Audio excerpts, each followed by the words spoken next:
Matthew, man, we're excited to have you on with us for a variety of reasons. Primarily the deep insight, in your macroeconomic view of the world, the interplay between great powers. But the big reason we're excited to have you on is I think that you might be the first spook that we've ever had on the show. Welcome. Yeah, and I brought my own listening device. Yeah, heck yeah. Actually, well, you were doing more government consulting. Now you're more in the private sector, right? So you're a little bit of a double agent now. Is that accurate? They're everywhere, right? There's official cover and non-official cover in that world. Josh and I like to pretend on this show and in this space, Matt, that we're not government employees. There's nothing to see here. Yeah, we just kind of shove that under the carpet. Don't really talk about it much. We may be the spooks, folks. We would actually be phenomenal spooks, Josh. We would be. People as firefighters, a couple fun, lighthearted dudes. Yeah, no big deal. A little bit vulgar. I'm getting so suspicious of everything now that I actually think Dan is a spook, and I didn't know that. So, the two of us don't even know if the other one's a spook at this point. Yeah. I mean, I had occasionally worked with some firefighters over the years. I ran a program that did operational experimentation, and so some of the technology that we were doing assessments of had applications for first responders, and so we brought in a number of firefighters, search and rescue teams. So you guys just gave firefighters syphilis and see where it's bred. Yeah, exactly. Things like heartbeat detection, right? So if you want to see like where a terrorist is behind a wall, that's also useful for someone trapped under rubble. So dual purpose. Josh is right though. If you introduce anything to a single firefighter, it will be at all three stations and in the entire department within 2 days. Particularly good gossip. If you tell a firefighter any secret, I could trust Josh more than anyone in the world. Somehow, even if Josh doesn't tell anyone, if I tell him a secret, it's going to end up everywhere tomorrow. It's hard, man. It's hard to keep a secret in the firehouse. Yeah, Matt. We'll get into the heavy stuff here. Mm-hmm. Who are you? And we want you to tell us something interesting about you that has nothing to do with what we're going to talk about today. Briefly, who are you? Introduce yourself, and then give us a fun factoid. So yeah, about Matthew PINES. My current job is I'm the director for security intelligence at the Krebs Stamos Group, which is a geopolitical and cybersecurity risk advisory firm for multinationals. Spent about 12 years doing consulting in the national security and homeland security space. Something interesting for me is I did physics and philosophy as an undergrad. I still am a huge physics and philosophy nerd. So just last night, I did a long Twitter Spaces on aliens and advanced theoretical physics and proto-panpsychism. So that may be a slight different topic than what we're going to focus on today. No, I don't think it will be, Dan. I think we're going to have to divert here very sharply and go straight into those topics. Every minute with you is precious, but we may have to waste 10 on aliens, Josh, at the end. We'll try to keep an eye on it. No, that's a topic I can't keep my hands off of ever. So interesting. Who knows? Tell us a little bit about what it means to be a national security fellow. I know Jason Lowry is yourself. Tell us a little bit about what the initiation ritual is like, what kind of hazing is involved. Yeah. They send you off to boot camp, and they teach you how to pretend to be a Bitcoiner to do the infiltration. So I've been affiliated with the Bitcoin Policy Institute, which is a think tank that got started by some too smart kids. I should call them kids because they're 23, but they're insanely productive and ambitious. Grant McCarthy and David Zell, who approached me about a year ago when they were standing up this think tank to focus on Bitcoin specifically. And I had 200 Twitter followers and just writing random thoughts about Bitcoin and national security and geopolitics. They're like, hey, can you write a white paper for us, thinking through these questions with some more rigor and long form, and do it in a way that, appeals to kind of the traditional audience inside DC that, doesn't necessarily follow Bitcoin Twitter or Bitcoin blogs or Bitcoin podcasts, and responds to serious, thoughtful, long form research kind of white papers. And I spent a lot of career writing that type of stuff in lots of other domains. And so I thought, this is an interesting place to put down some ideas in one spot. So I wrote that white paper. It was kind of one of our first products that came out of the think tank, and sort of been more engaged publicly in sort of the Bitcoin thought space and policy stuff for the past year as kind of a side hobby that's interested in, I have an intellectual and policy interest in Bitcoin. And so it's been a nice sort of sort of interesting excursion the past year getting involved in this sort of stuff. Really generic question here, but I'm genuinely curious because we've been in this space for 5 years or whatever, and it feels like the needle's moving. But what percentage of people in the circles that you run in, both politically, national security wise, and now more in the private sector, the people you rub shoulders with, let's say today in 2023, what percentage of those individuals are treating Bitcoin with any degree of intellectual seriousness, if you were to assign a number to it? And then how has that trend changed throughout your professional career, or I guess specifically since you started deep diving on Bitcoin? It's hard to put a precise number. I haven't done these official surveys. But I'd say it's gone from like really rare to like not an uncommon thing, would be kind of like the qualitative assessment. And I think that tracks with kind of the major movements you've seen in like the official policy space, right? Some of the efforts at sort of various like legislative proposals, in particular on the executive side, the executive order on digital assets, that was many months in the works. And, that is the result of many people inside the government, particularly the executive branch, taking this very seriously. And when they do that, they convene, task force and working groups, they bring in outside experts, they have, multiple drafts and sort of committee reviews of these executive orders. And so it's a very serious thing when that happens. And so I think that is a marked trend to sort of divergence just in the past, say, 18, 24 months. I think that's probably going to continue. So, yeah, I think it's on the uptick. But by no means is it, like in everyone's, sort of top of the agenda, right? I mean, there's certain domains where it makes more direct impact on sort of policy remit and different sort of bureaucratic authorities that have an interest in it. And if you don't have an interest in it in the government, right, like it's like not my job, not my problem kind of idea, right? Like, so unless someone makes it your problem or makes it an issue you have to take seriously, you're just going to sort of pay attention to it as you pay attention to anything else that sort of flits across the screen. Yeah. It's probably the kind of thing that's crossing their desk a little bit more than it was 3 or 4 years ago. And I agree. It probably will more in the future. But I do think when you spend an exorbitant amount of time on Bitcoin Twitter and all you do is listen to Bitcoin podcasts, which, by the way, we don't recommend. Expand your horizons. If your entire podcast lineup is Bitcoin podcasts, stop listening to us and go inhale some different information. But if you live in that bubble, you have this kind of grandiose, hubristic, overinflated view of how significant Bitcoin is. It's maybe the most marvelous thing I've ever studied in my life, but it's still small. It's new. It's got a lot of speculative components, and the average senator isn't preoccupied with this unless it's thrust in front of their face or they are obsessed with the Texas energy markets or something. Mm-hmm. I want to spin this into Ray Dalio a little bit. The Changing World Order has been a book that's had a huge influence on me, and I think Dan as well. I heard when you were talking to McCormick, you guys talked a little bit about Dalio. So curious about a couple of things with him.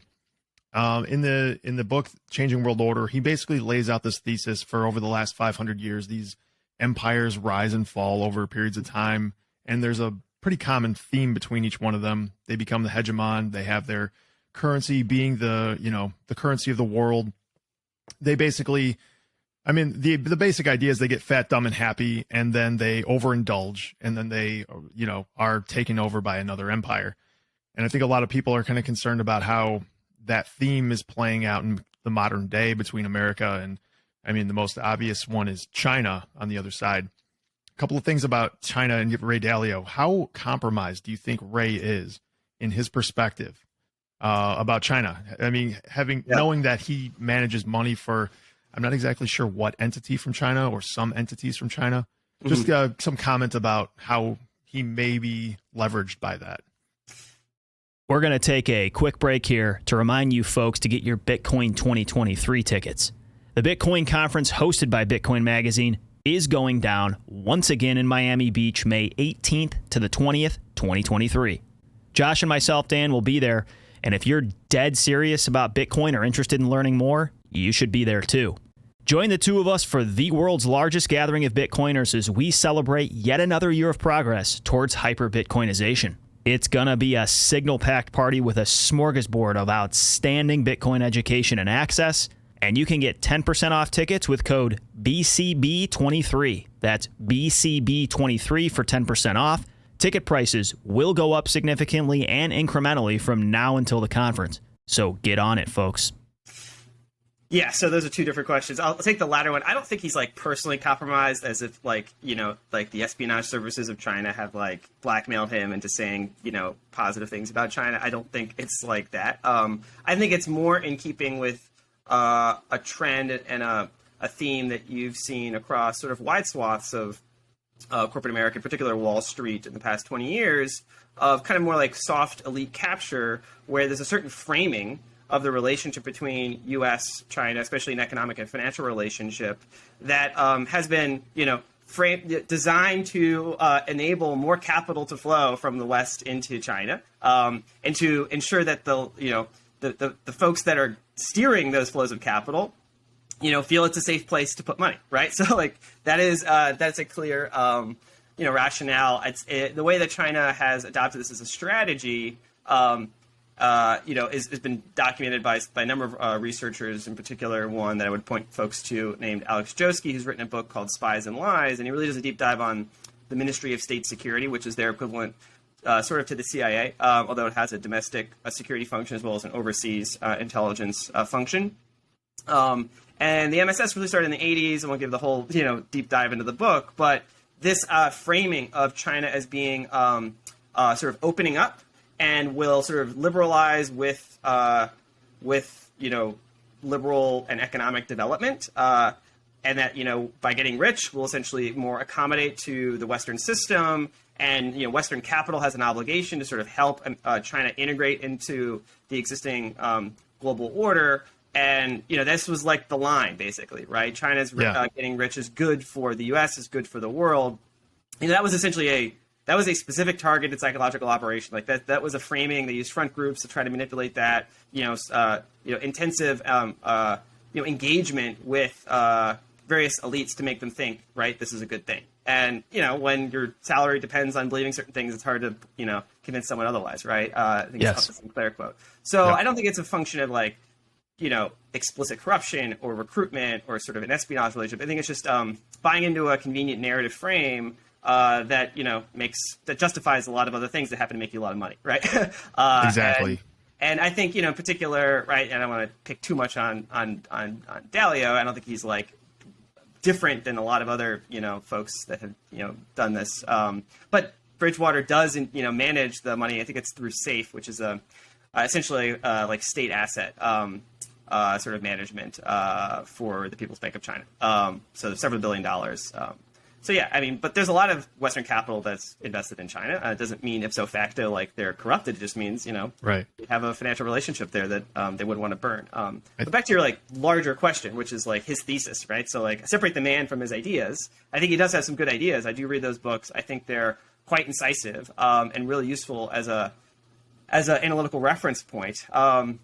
I take issue. So one, I really love his historical work. I applaud him and his research team for really digging through the data and putting these trend lines together. It really is useful, and I commend that sort of work. It's very helpful to me to inform my understanding. I think that's a different analytic tool than like a projection forward, right? A way to forecast the developments where we are today. He's like a doctor, right? He's looking at some sort of like does a blood test, takes some sort of physiological measurements, and tries to assess your health, right? And he's got some benchmarks that say for someone your age, this is where you are, right? It doesn't tell you that you're going to have a heart attack in 6 months. It just means that you should hit the gym, right? I think that's how I sort of look at those indicators. Is they're not these things are not deterministic systems, right? History tells you like nothing's ever baked in, right? Fully. Right. These are complex, irreducibly, almost impossibly complex systems. Amen. And history changes like a lot, right? Like just because something happened in the 1600s with a certain cycle doesn't mean that like the 21st century is going to evolve the same way. Like societies are very different, economies are very different, technologies are very different. So the way I try to look at it is, I know he sort of aggregates at the state level and really looks at like critical kind of quasi-imperial state systems, analogizing that to the current day and looking at sort of the typical rise and fall, right? And I think that does gesture at a theme that I agree with, but my sort of diagnosis is, I'd say, a little bit more tactical. So I think in terms of something more like Fukuyama's model of institutions itself. and the state is a cluster of institutions, right? The state is essentially a meta institution that evolves over time and takes different forms by the degree to which it can organize, develop, and mature different sort of institutional structures as part of one larger institution. So you can think of like the monetary system as an institution itself. You could think of like, academia as an institution. You can think of the political system and political like elections as an institution, right? So these are all institutions. You package them all up, then they create what you call like a state system, right? Right. And each of those institutions is very complex. And I think, in terms of Fukuyama's model of like institutional birth, sort of optimization, sort of drift and decay. And so you sort of still get this kind of cyclical pattern, but I see it a lot more complex because each of those different institutions in a state could be at different stages of that kind of, birth, decay, drift stage. And what you see at the state level is sort of is like the net result, right? And that's why if you like just look at the macro kind of, is the state, like which part of the curve is it on, is not as helpful. It's like, just looking at one measure of your like your physiological and saying, okay, like how close you are to a heart attack. So yeah, I try to, that's why I think it's like the details sort of matter. And then thinking through what are the sort of specific institutions that we confront now, like in our present moment, and try to assess like, where are they, right? How close are they in this sort of domain? Like the last point I'll say is, the institutions, and this is where I sort of come closer to Dalio in a certain sense, is like, we built a certain institutional framework post-World War II that was successful at winning World War II. We had to construct these massive vertically integrated bureaucratic control structures to marshal and coordinate the resources of the entire continent to fight and win World War II. And that was like the test of who could build these centralized institutions more effectively and then wield them, on a global scale to fight this decisive conflict for global power. And that was the United States. And we had a lot of inherent geographic advantages, but we only instrumentalized those geographic and resource advantages through constructing and operationalizing certain institutional frameworks, right? Like the Defense Department and, bureaucratic structures that sort of emerged out of World War II, they really locked in after World War II. And then we sort of expanded.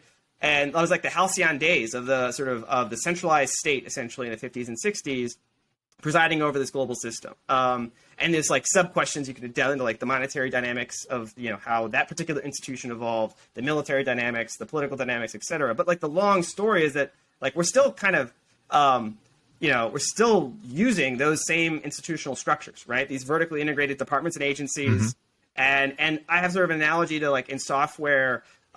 There's a sort of something called Boehm's law, which is like it's like software rot. So when you first write a software program, it's usually simple and lean and is like designed to like give you the output that you want.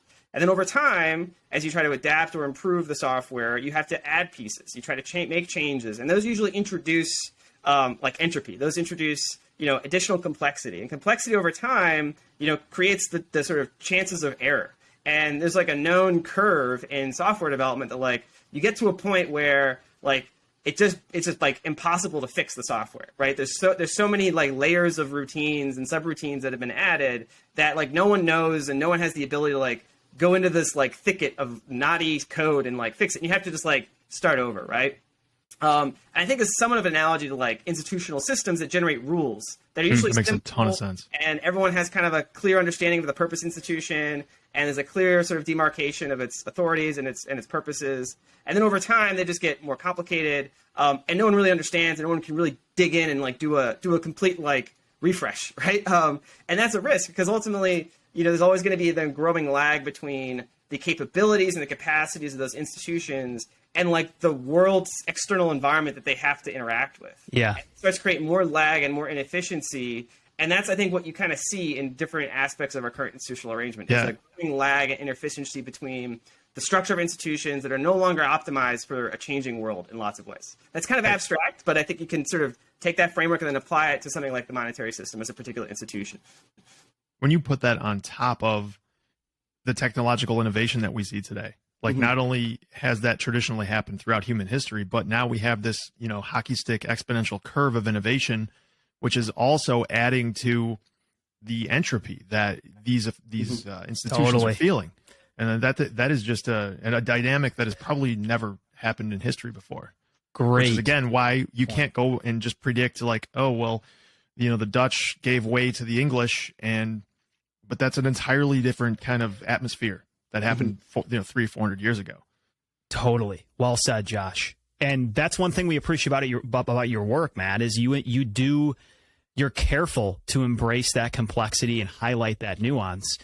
One thing we've talked about for 2 years on this show is simple is comfortable for most of our species, right? So if we look into the future, projecting what's going to happen next, a deterministic sort of scripted idea of what's going to happen next makes you feel all warm and fuzzy, even if it sounds kind of crazy if you know what's coming, right? The scary movie's less scary.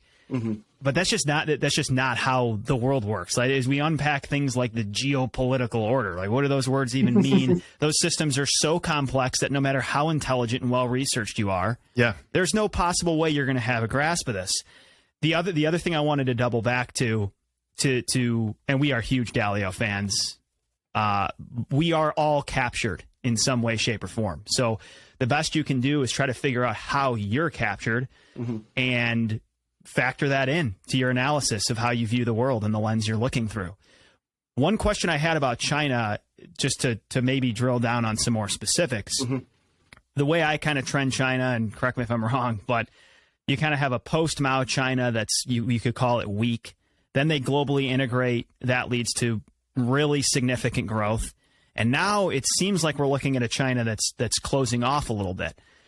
How do you see this impacting their power in the world and their trajectory moving forward? Do you think it's going to degrade that? I hear so many different perspectives on this, from they are going to be the world power in 2030 to they're spiraling out of control and they're going to be a nothing burger. What's your opinion on their history and then how that factors into the present?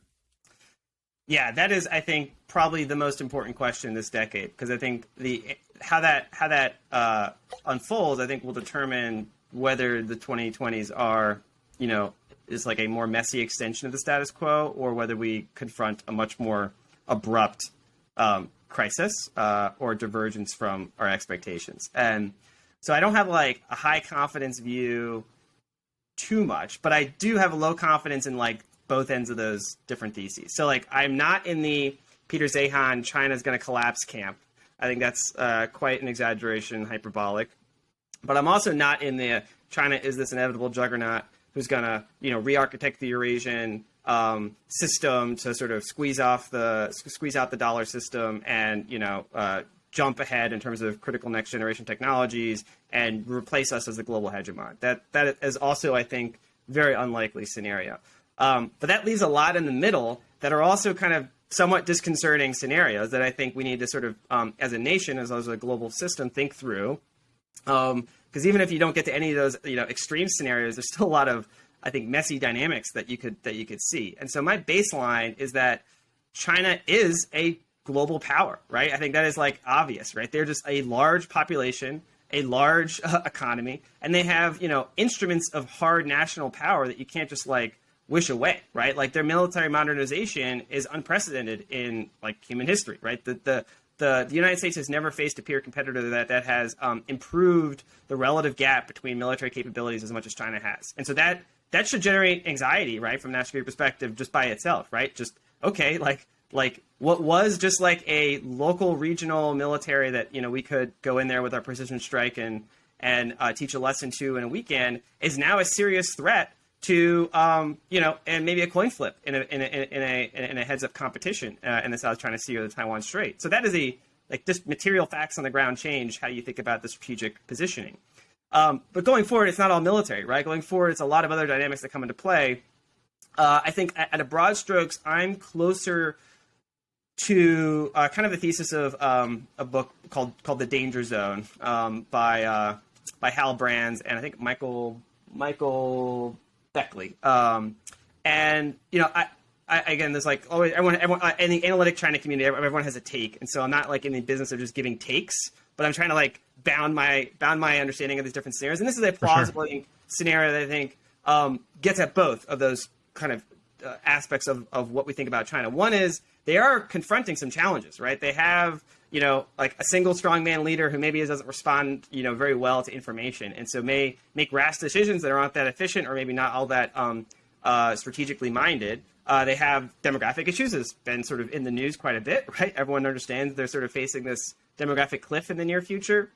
That's going to, hurt their overall economic arrangement. They have like a really sort of pathological political economy for how they've bootstrapped themselves out of subsistence for farming poverty to sort of middle income industrial power, but getting that to where you can stimulate household consumption and start to sort of take some of the power away from the Beijing directed SOEs and a sort of infrastructure investment heavy economic model is a big challenge, right? And that's kind of what they would need to do to really turn themselves into a more or a less dependent piece of the global sort of economic trade system, where they have to just run these surpluses, have to run this sort of mercantilist economic and monetary policy.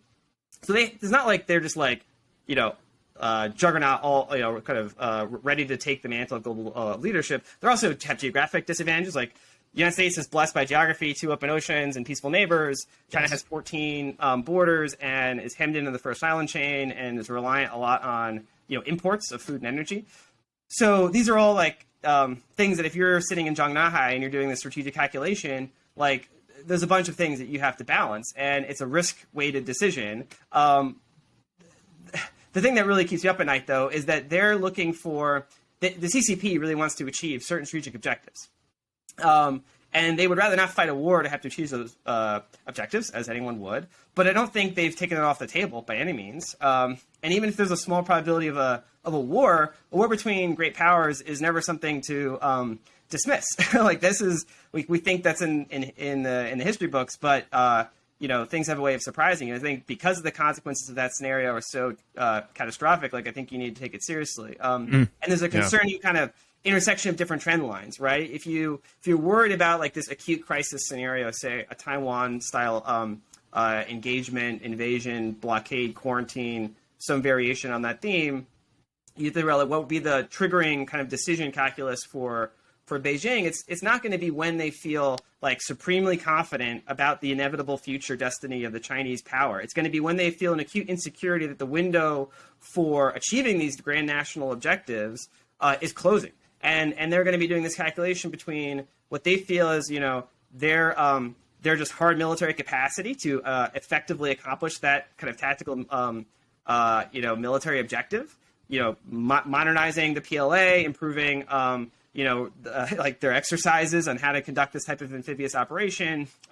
increasing their ability to, deter us by, holding a lot of our, pristine assets at exceptional hazard. But before a U.S. counter-China coalition can come into place, where we can really bring Japan and South Korea and AUKUS and maybe even the Philippines on board in a quasi sort of entente, and invest in crash military mobilization and build up Taiwan's sort of asymmetric defense capabilities to decrease the probability of that invasion being successful. And so these are different trend lines.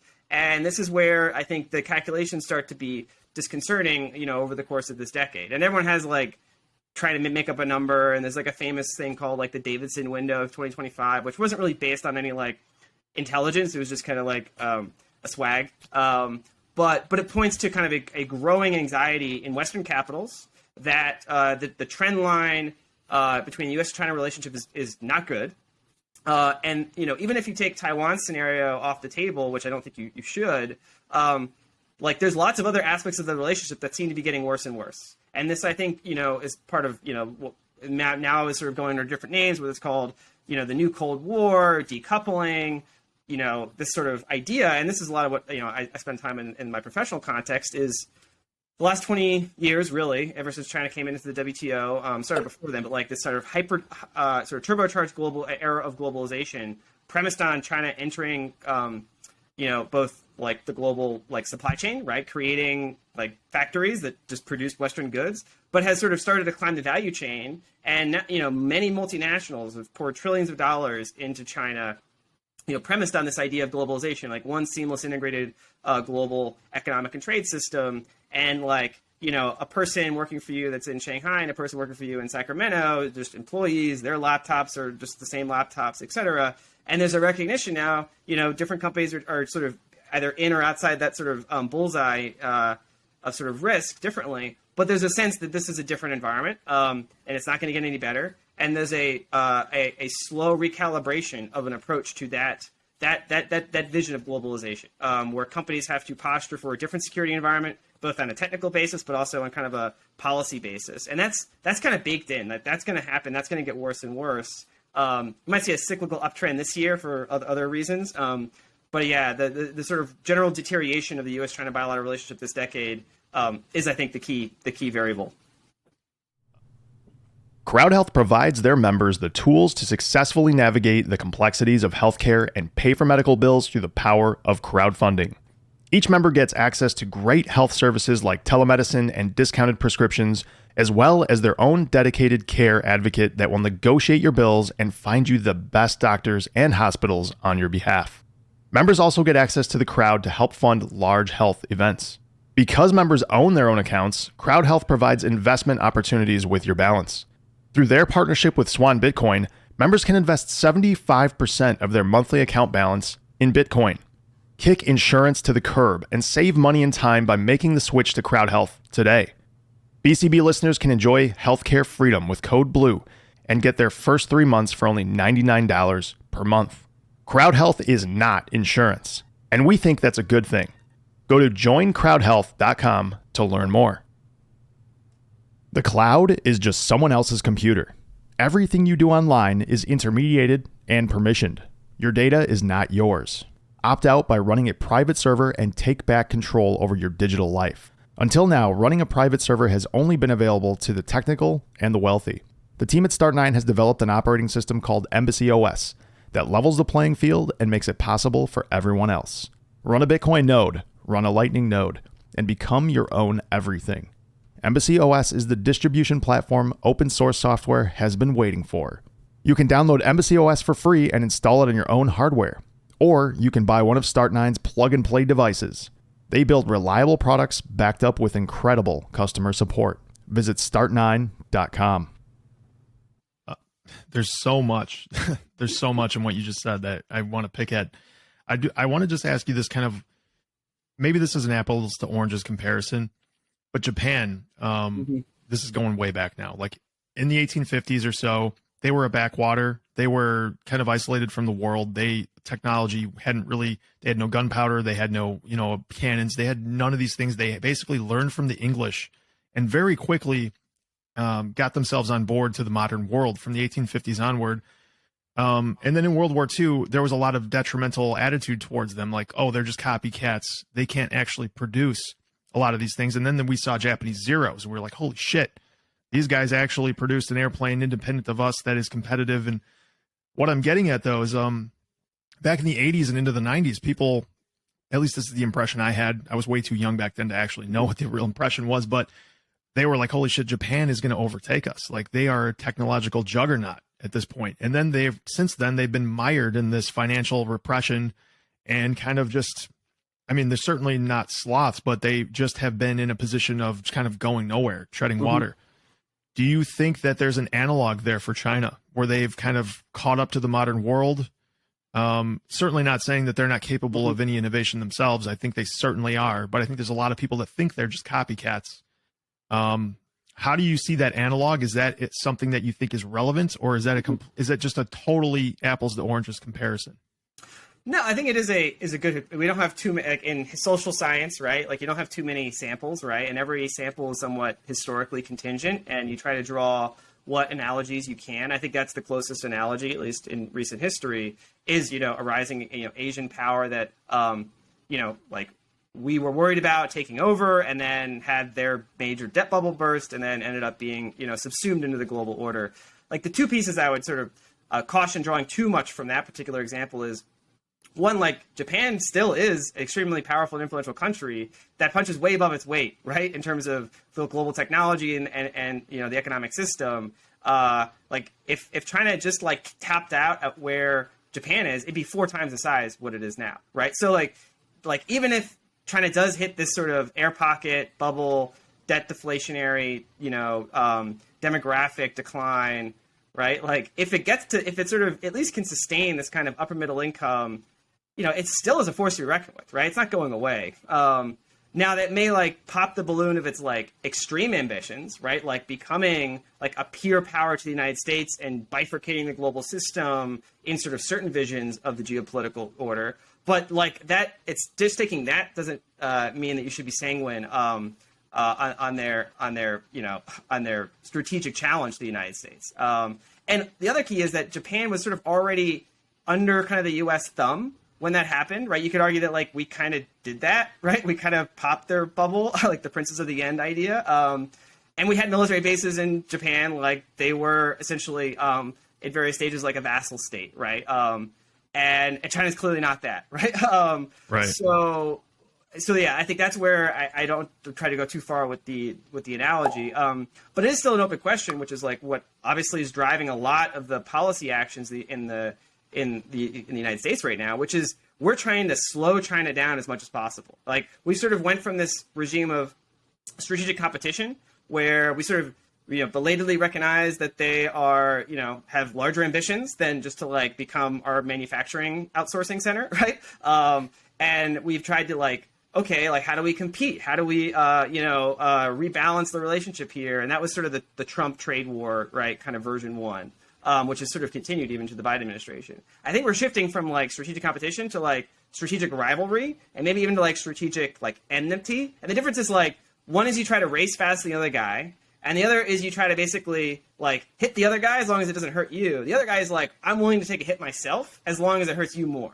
And that's kind of like how these sort of like bad dynamics play out. Like you can see this like at a personal level, right? Sometimes you get into a grudge match with someone and you're willing to take the pain as long as the other guy gets hurt worse. So it's like a net loss. We're not there across all domains, but like the trajectory of kind of, basically economic war, right? So like export controls to really try to like kick the legs out from their domestic semiconductor industry, to like block them from having access as much as possible to, advanced node computing and kind of what we see as like, what they see as like the commanding heights of the fifth industrial revolution, which is premised on essentially, next generation computing, AI, potentially quantum computing, but then a whole host of other kind of key technologies that they've laid out kind of like a shopping list for. Like they're aggressive in trying to really climb the value chains and try to take ownership of some critical advanced technologies that they see as really the key to being an industrial and technological power and therefore a global power in the next several decades. And that's an open question. And that is where we are right now is the United States is really waking up to this and is trying to put in place policies and reorient the sort of the national security and the economic apparatus to sort of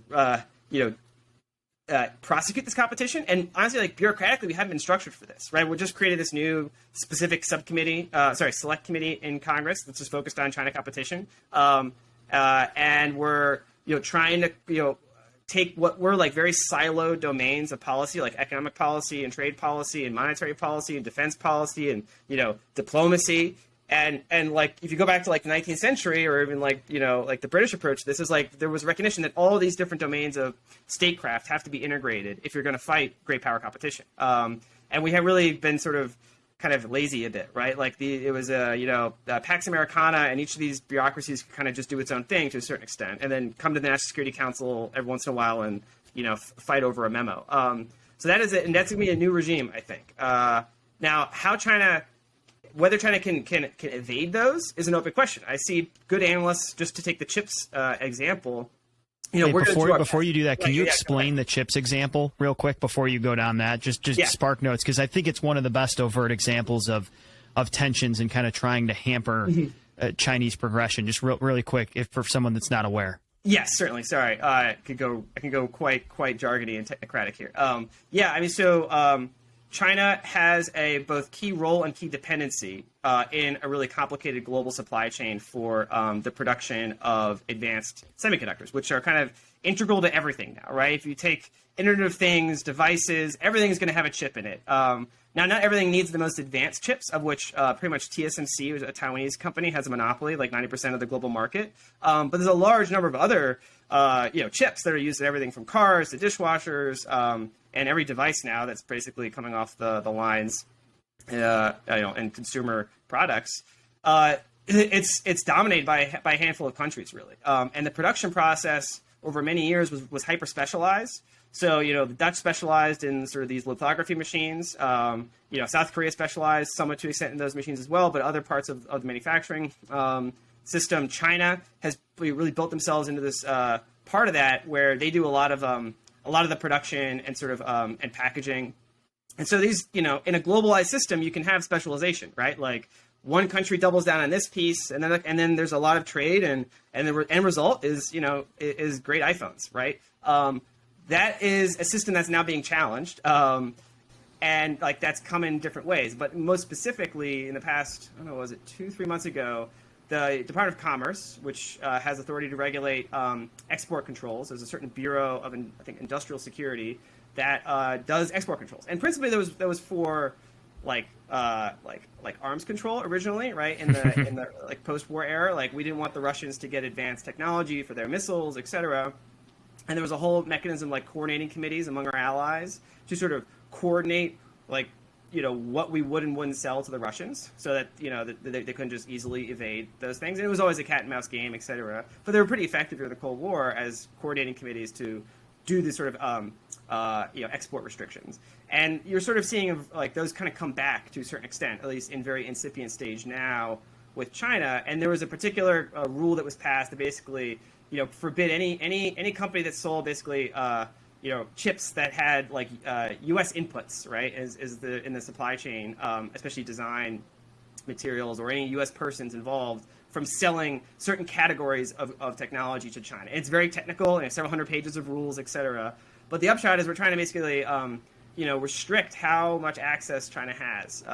The game right now is to try to get our allies on, to make this not just a unilateral export control, but a multilateral thing. In particular, get like the Japanese and the Dutch and maybe the South Koreans, although they're a little wishy-washy, to really like come on board and to really try to strangle China's abilities to get to really kind of leapfrog in these technologies. So it's an open question of how successful we'll be, whether China will be able to do an end run around them. China has invested massive state funds into try to create a domestic semiconductor industry to make success. There's been a lot of corruption in that, as you can imagine, when you just like throw billions of dollars out the door. And recently, a bunch of the people that were running that kind of state investment fund for semiconductor like industrial policy were like arrested for corruption, which is not an uncommon thing in China. I know I'm sort of in the middle ground. Like I'm not super pessimistic about China, but like where there's a will, there's a way, and this technology it's already been invented, right? So it's not like impossible. It's just very hard. So it's an open question. It's a matter of time, and it's also a matter of like if China can't get to say sub 7 nanometer chips, if they can't reproduce exactly like the Dutch like EUV equipment, which they're they may or may not be close to. I don't think they are. Is that a strategic game changer, right? I'm not sure it really is. Like it's a lot of focus on it because it's been the most like clear example of this like more explicit confrontational approach between U.S. and China. But it doesn't like in my mind like change the real probability of like a Taiwan scenario, right? This like it's like a new wrinkle. But I think it augurs a trend, which is you're going to see more restrictions and more like gates being put up between these two systems. Yeah. And there's like intense negotiations, obviously you can imagine, between say Wall Street, technology firms, and the White House about a lot of different incentives there. What's going to be restricted or not, right? So these things are strategic, like AI and quantum computing, but like biotech or other sorts of software are not restricted. And of course, there's a lot of money to be made or lost depending on which sorts of products are blocked from the Chinese market. Absolutely. And this is where you can see this tension between the national security prerogatives, and the economic prerogatives of our system sort of starting to be put into tension. So we could talk about China for like another 3 hours, and I want to. We're going to use some self-control. We're going to pivot. Yep. Let's talk briefly about Russia and the impact of Russian sanctions, and then we'll use that to kind of pivot into maybe dollar vulnerability, U.S. Treasury vulnerability, and Bitcoin. We'll try to kind of work through those three. Maybe we'll start with the significance of what happened in Russia, you've been on record as saying you think it could be a fundamental pivot in the evolution of the international economic system. Why do you view it as that significant for someone that's been living under a rock for the last year? Yes, and this is a good segue from the China conversation to kind of zoom out and look at what do we mean by the global order or the international system itself, right? And the way I see this as a geopolitical and economic arrangement that has matured over the past several decades, and it's sort of in current incarnation in like a simple schema is like three like points of a triangle. Again, everything is in reality more complicated, but just to like try to simplify things, like the most important kind of point of the triangle is like the G7 military, monetary, like legal matrix of kind of global institutions that we sort of have been built and managed by the West since World War II. And that is everything you could think of from both SWIFT as well as like international legal tribunals, arbitration panels, as well as like hard, like infrastructure that we've built, right? And, NSA capabilities to monitor global internet traffic and our military capabilities to do, to basically create a global trade environment. So that's clearly the most powerful point of the system, but it's basically money and credit and telecommunications and military power kind of like in this like institutional arrangement, like the G7 as like the top of the global hierarchy.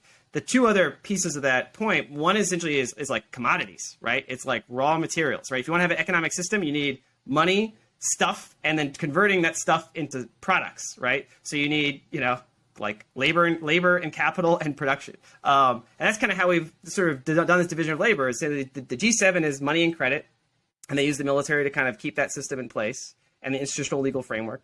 Then it's like OPEC plus. So essentially, Saudi Arabia and Russia and, a few other kind of GCC countries and some African countries that are the dominant producer of energy, right? And raw commodities that are what the world needs, right? And then China has sort of emerged as like the locus of global production. Right? How do you convert the raw stuff into goods and services that really mostly the West, the G7, consumes?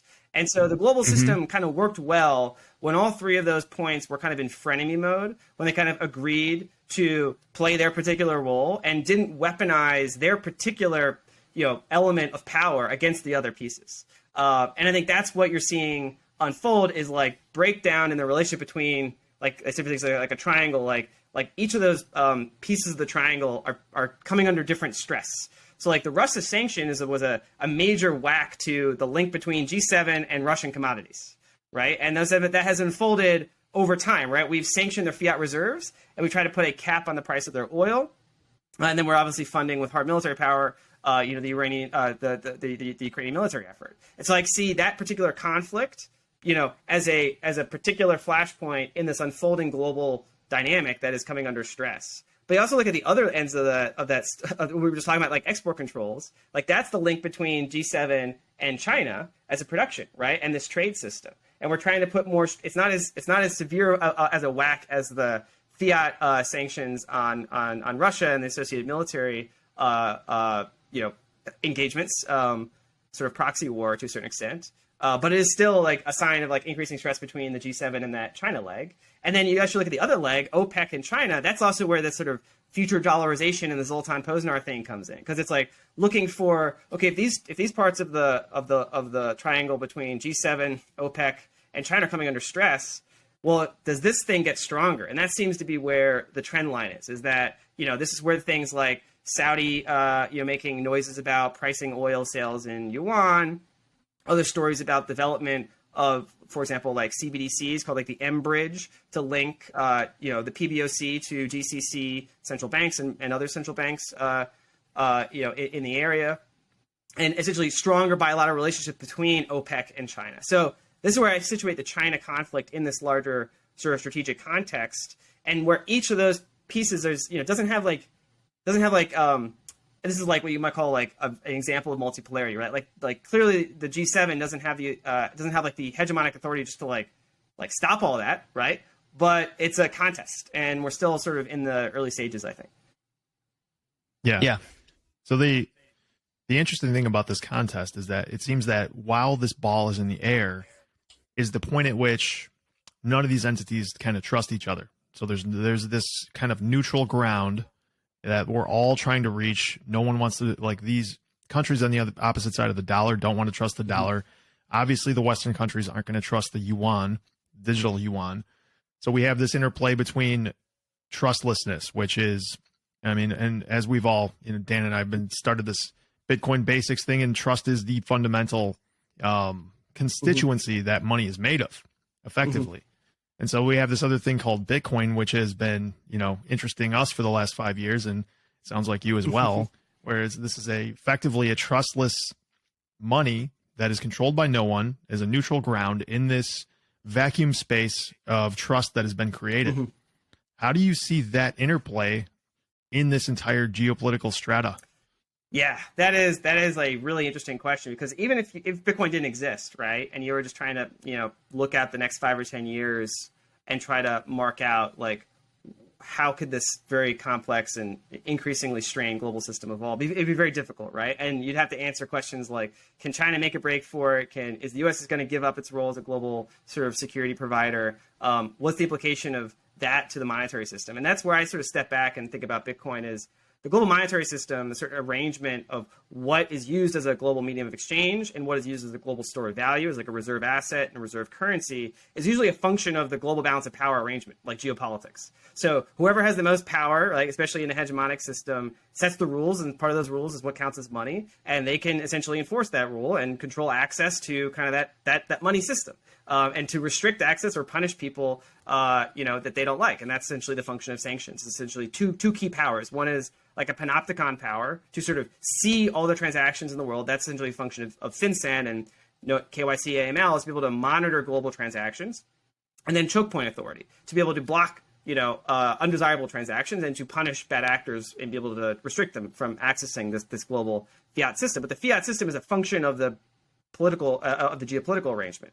And so if you want to make a forecast of any major change to the monetary arrangement, you kind of have to have some assumptions or analysis of how you think the geopolitical arrangement might unfold. Like, and there are like two key dimensions to that question. Like, one is going back to like early part of the conversation, like money as institution, and it goes through sort of cycles, right? And money in particular is subject to these cycles, especially in a debt-based system, where eventually you get too many debts. So this is like the Ray Dalio long-term debt cycle idea, and that puts a lot of strain on like the physical capacity of the state to ensure its commitments, both military commitments, social obligations, et cetera. And it's a particular concern now because of the position of the U.S. Treasury security as the global reserve asset, which I sort of separate from the role of the dollar as a global reserve currency. Because it's the medium of exchange, it's how you denominate, accounts, and it's like convenient for everyone to use dollars to denominate, their trade and their, like interest rate swaps and, everything else. But it doesn't mean they're like holding it as like a long-term store of value. Like that is usually the function of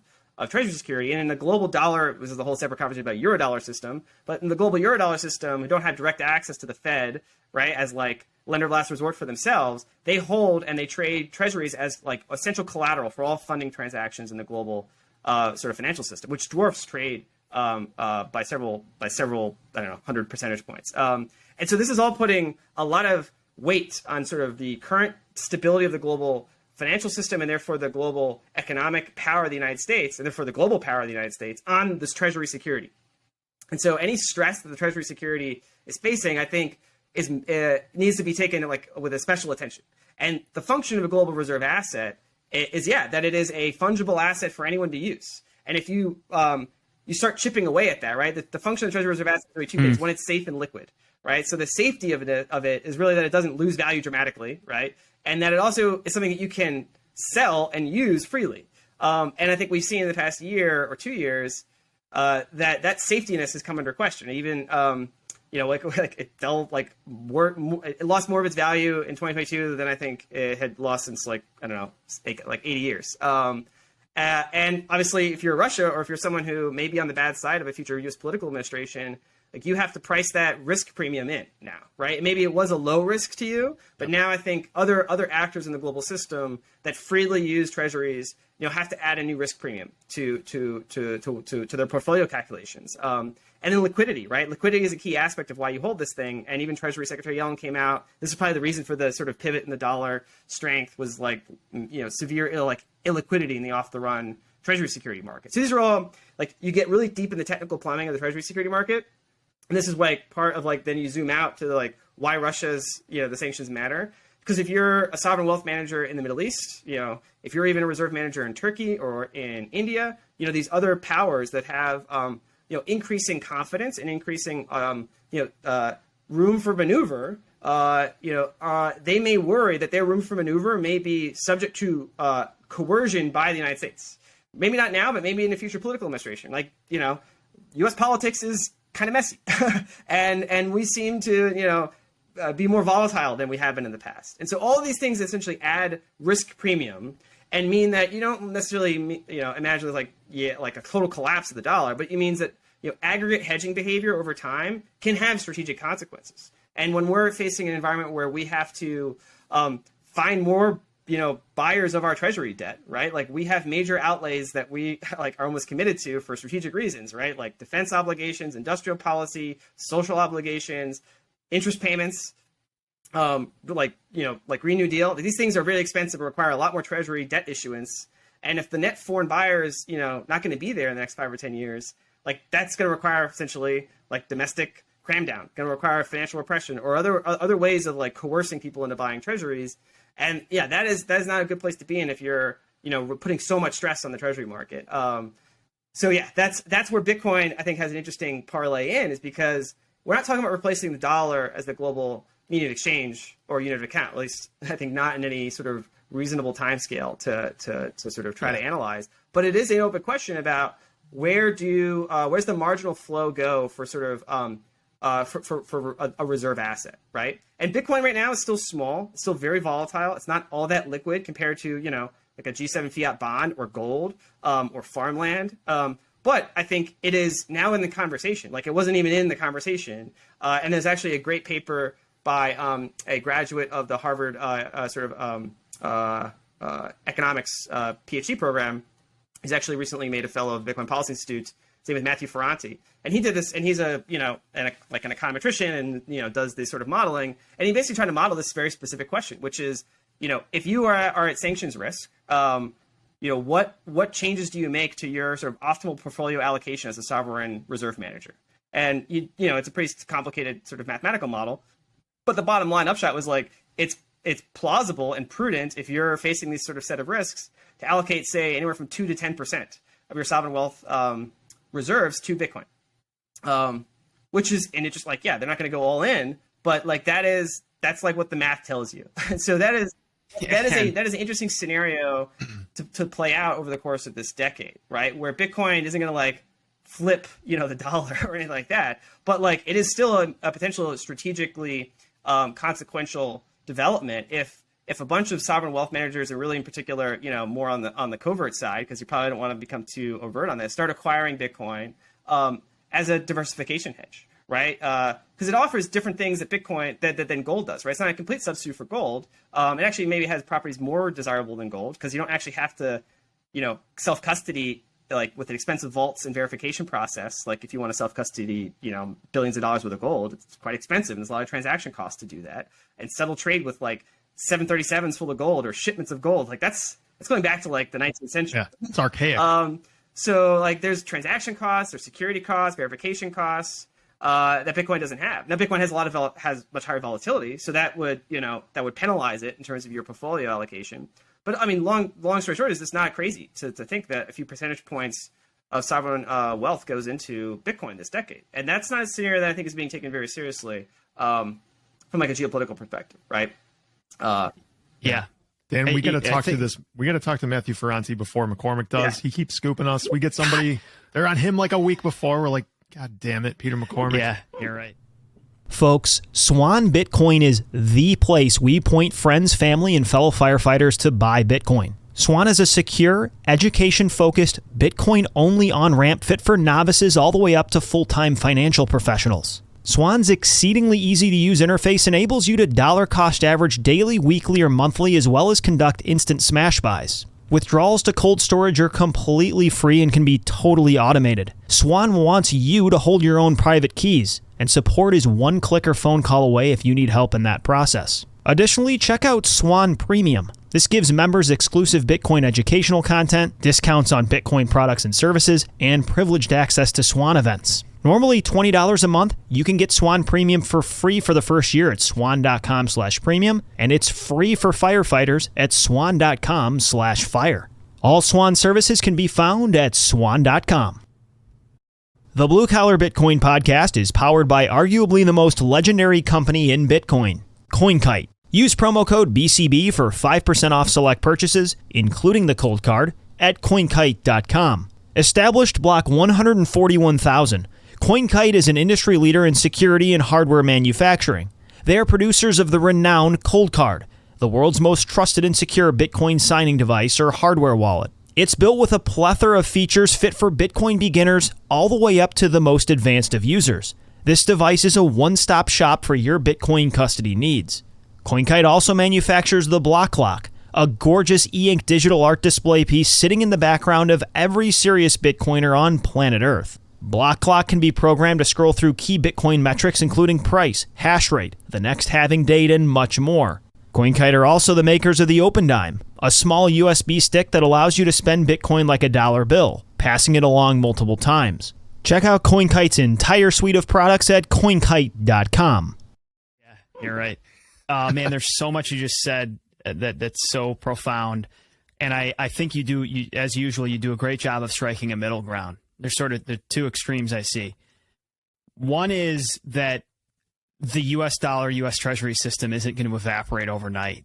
Like that's another example of sort of sovereign individual thesis isn't going to come to complete fruition in 2026. Like this is a very, very long play out in the digital age. And you make a very good point that these massive, geopolitical players are daddy. And whoever's in control is going to have significant control of the monetary system. And unless you want to be holed up in the mountains alone for the rest of your life without a family, it's going to impact you. The other side is that for me, my journey in Bitcoin is a giant game of elimination. What else works is the question that I kind of keep asking. And if you are an FX reserve manager looking at the landscape into the late 2020s, 2030s, and beyond, you have two glaring issues that you need to even marginally hedge out of with the current U.S. hegemonic power. And you hit them both. One is exorbitant debt levels that are only going to get worse, that are very likely going to lead to financial repression. And the other is growing conditionality of the collateral and reserves that you hold, right? Because if daddy says you can't have your allowance, you're not going to go to the candy store. Mm-hmm. So even if these are, and this is what you do for a living, even if these are obscure, unlikely scenarios, they're certainly possible. And as tensions escalate, as things fray, as the world deglobalizes, it seems very likely that these managers are going to diversify, which then starts asking the question, what are they going to diversify into? And when we ask that question of what's going to be settleable, fungible, liquid in a less trust-filled global environment that is heavily digital, there's only one thing that you can throw out a list of shit and keep crossing the stuff off, and the word that's left at the end is Bitcoin, at least partially, even in small amounts. Last point I'll make here, these tiny amounts, 1, 2, you said 10% a second ago. You start doing the math on the inflows and what that's going to mean for the valuation of a Bitcoin, and it's really, really significant when you're staring at a $400 billion asset currently. Yeah, and not to mention the fact that there's probably really only 17 million Bitcoins that are available. I mean, on exchanges, it's like 2 million, but I mean 17 million that aren't lost. There's a massive amount of this stuff that has been lost by people that had no idea what they held 10 years ago or whatever. And I'm sure people will lose more in the future, but this is an asset that has got a massive supply crunch. Yeah, the other thing I'll say is, and I hadn't really thought too much about this explicitly, but your thoughts about it, like, it's actually a cheap, so people think, oh, well, it would be bad for the United States if a bunch of, Middle Eastern, Eurasian power started acquiring Bitcoin. We would see it as a threat to the U.S. system. And we would natural inclination is to double down on, panopticon, choke point, reinforce the hegemonic status of the U.S. Treasury security in the global system. And obviously that's plan A. Plan A is you don't just just call it a day and flip it over, right? But I think there's a scenario where it's more costly if the global system flips to a gold standard to the United States, because that's what China and Russia and India and Turkey, that's what they've been sort of hedging for, right? They've been hedging them for like a breakdown in the global system, and gold has to be kind of re-anchored to a certain extent. It's like the Luke Roman sort of thesis, right? And that would be like a marginal rebalancing that would be really destructive and probably would like lead to a net diminution of U.S. power and a net increase in sort of Eurasian autocratic power, which would not be great for us, right? So that we want to avoid that type of scenario if we can. But if in that sense, Bitcoin monetizing instead of gold relative to treasuries, right? If Bitcoin is competing for this reserve asset portfolio, doesn't mean it's just going to eat out of the treasury pot. It can also eat out of the gold pot. And so you want it to eat more out of the gold pot than eat out of the treasury security pot, right? Is the basic idea. You want like the relative reallocation to come more from gold to Bitcoin than from treasury securities to Bitcoin. Because that's essentially like to schematize, like if gold wins, China, Russia, Turkey, India win. If treasury securities win, it's more like the status quo wins, right? But I think Bitcoin, in general, Bitcoin is more likely to demonetize gold than treasuries because it's a different asset, right? And they're more substitutes for each other. So if you actually encourage the monetization of Bitcoin relative to gold, like that actually can like benefit you, right? In this competition, right? And we're already in a good position, right? So it's actually like a cheap hedge. So if we just Americans hold a lot of Bitcoin, like the marginal, capital injection by an Emirati, sovereign wealth manager, is de facto seigniorage to United States citizens, right? Right. Like, that's just like increases the values of our bags, right? And as long as we don't have like a massive tax revolt, right, that increases, on the margin, the tax revenue from capital gains to the United States, which increases the fiscal creditworthiness of the United States. So that's assuming a lot of other things, right? we don't blow our budgets, indefinitely, or we don't lose a major war to China or other things like that. But like generally speaking, the monetization of Bitcoin, like if it's arranged properly, like could be the net advantage to the United States relative to our autocratic adversaries, as long as we don't take this sort of narrow zero-sum competition between Bitcoin. And this is where last point. Sometimes Bitcoiners think of like Bitcoins versus CBDCs. Like those are different. That's like a category error to a certain extent, at least for now, right? Like it's really between like it's like that's like the transaction sort of censorship system, right? It's like, do you have like free stable coins, right, that are free to transact in, or do you have like a panopticon sort of CBDC, right? And you can still transact on Bitcoin, but the main function of Bitcoin in this sort of geopolitical dynamic is as a reserve asset.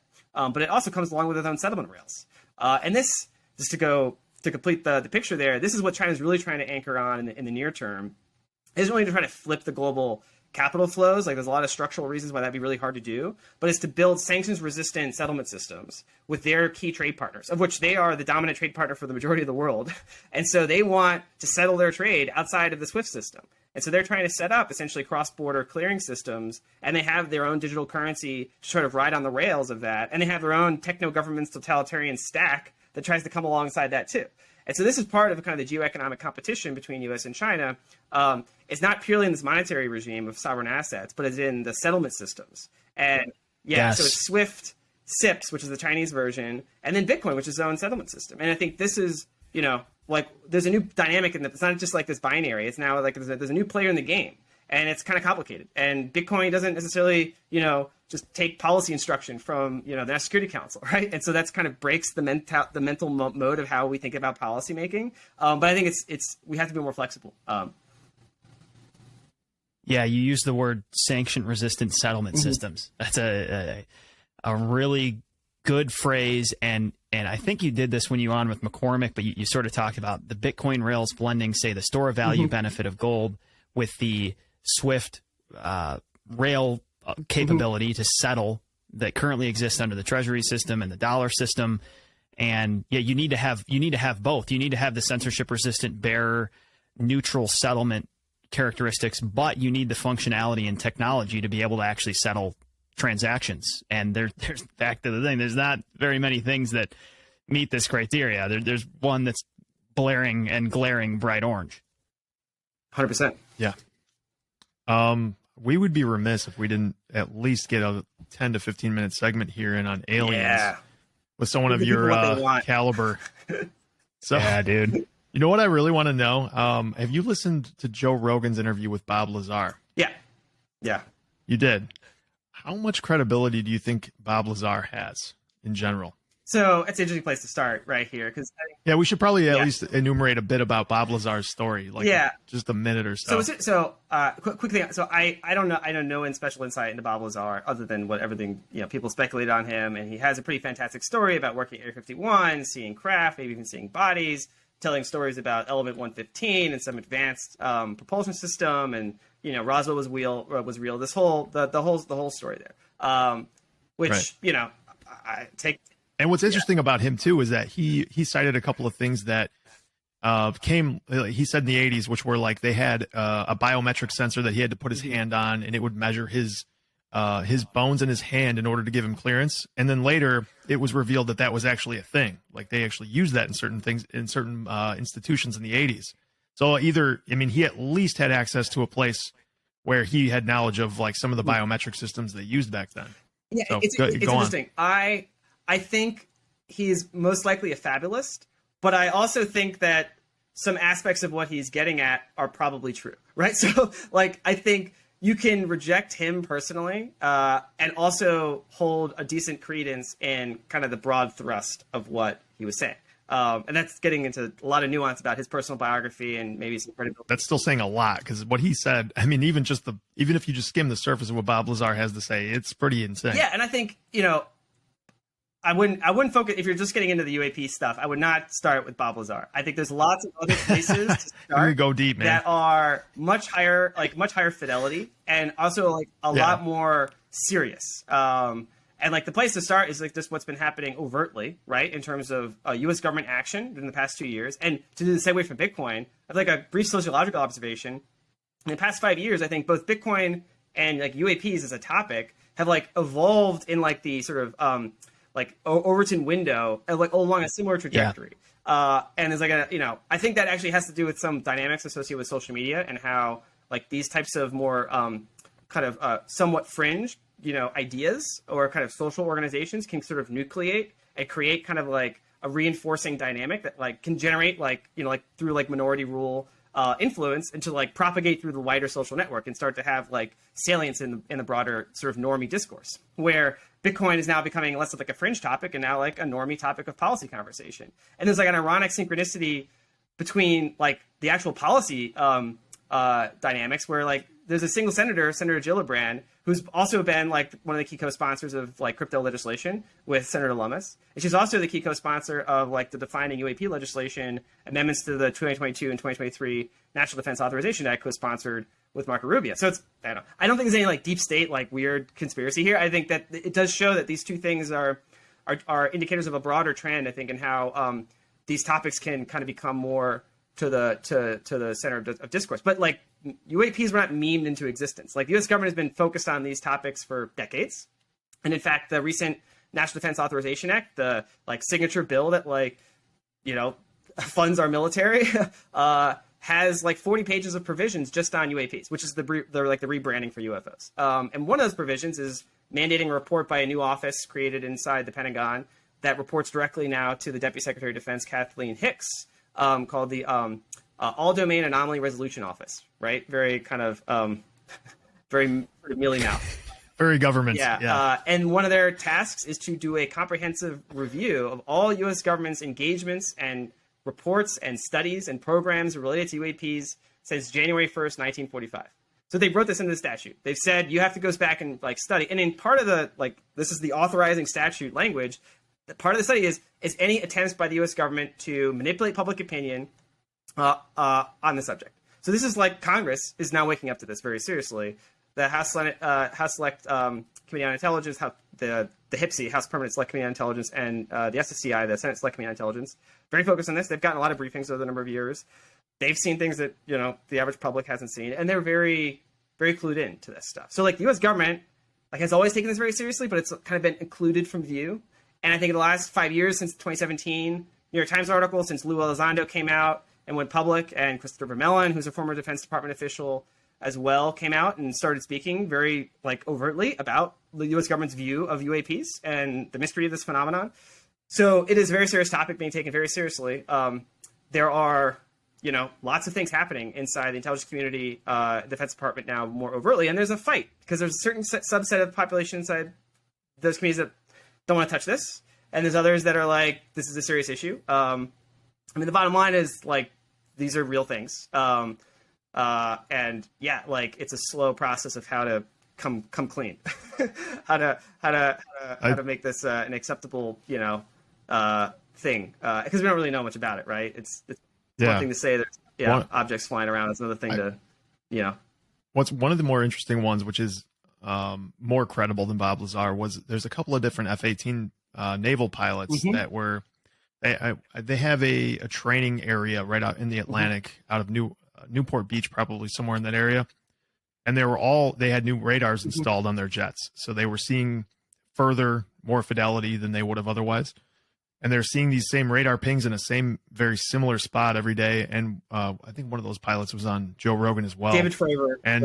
one of them, he was the lead. What was his name? David Fravor is like Top Gun, super senior, one of the best pilots in the U.S. Navy.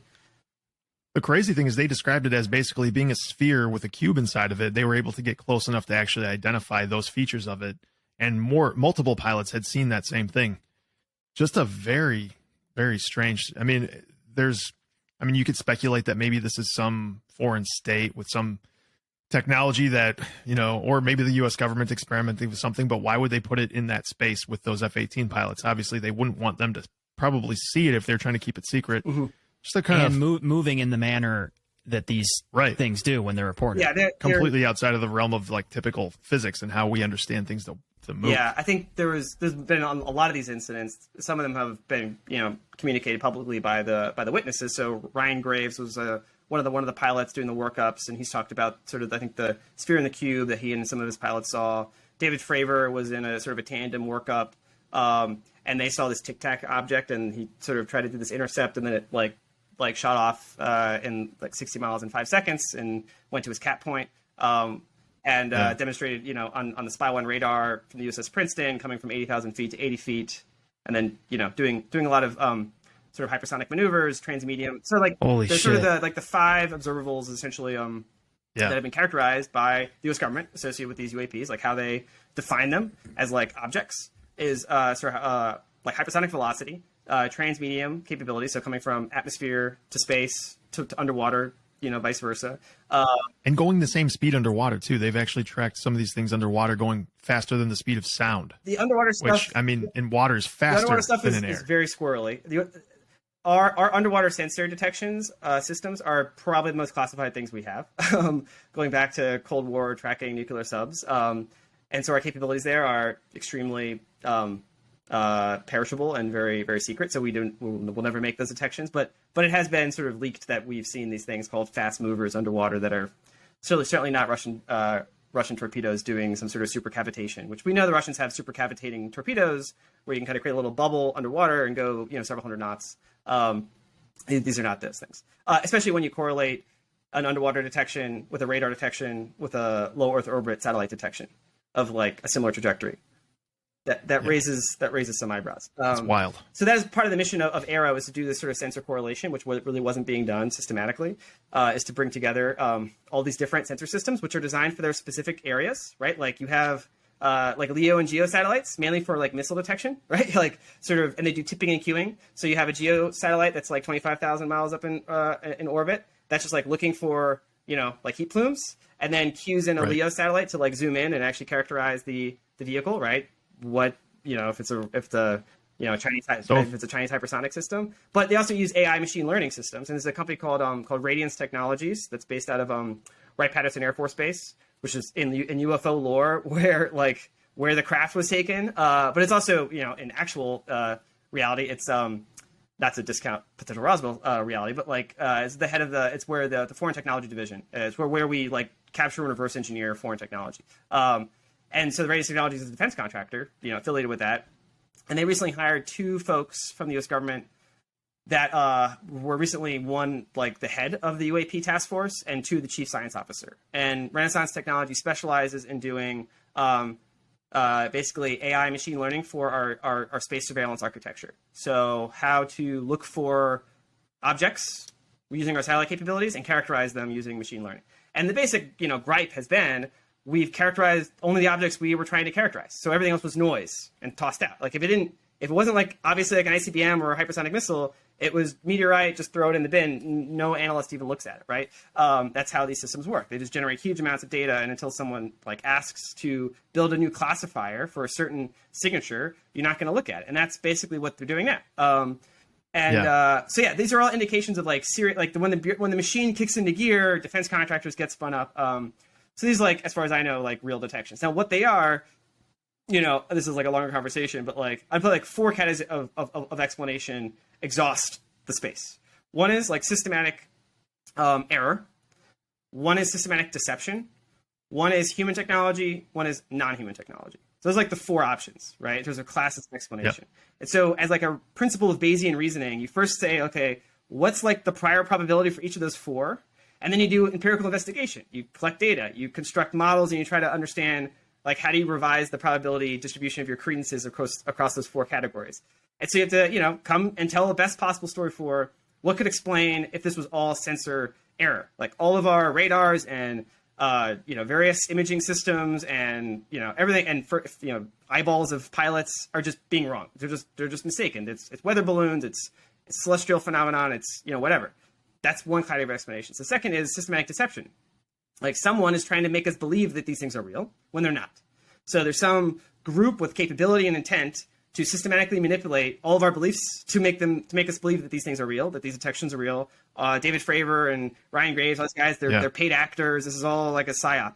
Right. And you'd have to also believe that these radar systems are hackable remotely somehow, and that or that in tandem. Or that all that's being made up, right? That like everyone's lying about it, basically, right? That it's like one big coordinated psyop. That there's no actual detections of anything. It's just everyone that you've ever heard talking about this is some part of the manipulated deception.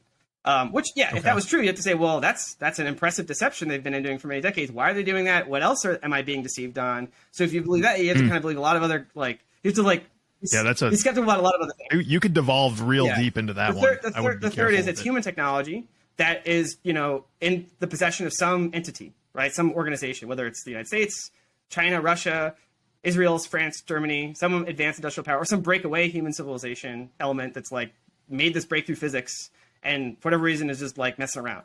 Like they haven't done anything obvious with it, try to take power or whatever. They're just like, got this crazy advanced technology and they've had it for decades because apparently we've been seeing these things for decades. And, but that's a category of explanation. And the fourth is non-human technology. And that is a bucket for lots of things. That's a bucket for like extraterrestrials, right? Like another advanced civilization that developed this technology and then came here. You could also imagine like a civilization emerging on Earth way before humans were here that got really advanced technology. Most of them left, and they left some probes around to like wait for see what happens. And then we sort of evolved, and they were here before us. Then there was like time travel. They're like human beings from the future just coming, sending some probes back to check on us. There's like interdimensional explanations. This is some aspect of physics we don't understand, and there's some boundary layer that other advanced civilizations or beings can sort of penetrate, and this is what that manifests as. That's like everything goes into that non-human technology bucket. Each one of those subcategories of explanation, requires a whole bunch of investigation, including like look at advanced like physics, right? This is, I think, like to connect back to Bitcoin, like Eric Weinstein, who's had some run-ins with Bitcoin, like his main gripe, and he's given some presentations on UAPs. He's maybe even been sort of briefed on certain aspects of this.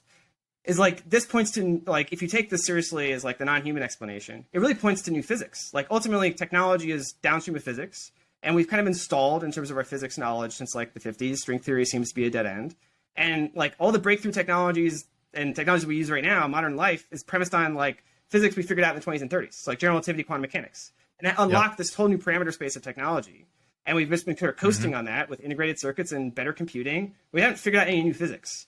And so like the optimistic take on UAPs is like this would be like a proof of concept that like there is new physics that someone figured out that if we figured it out, we could get that new technology. Like that would be kind of a cool thing.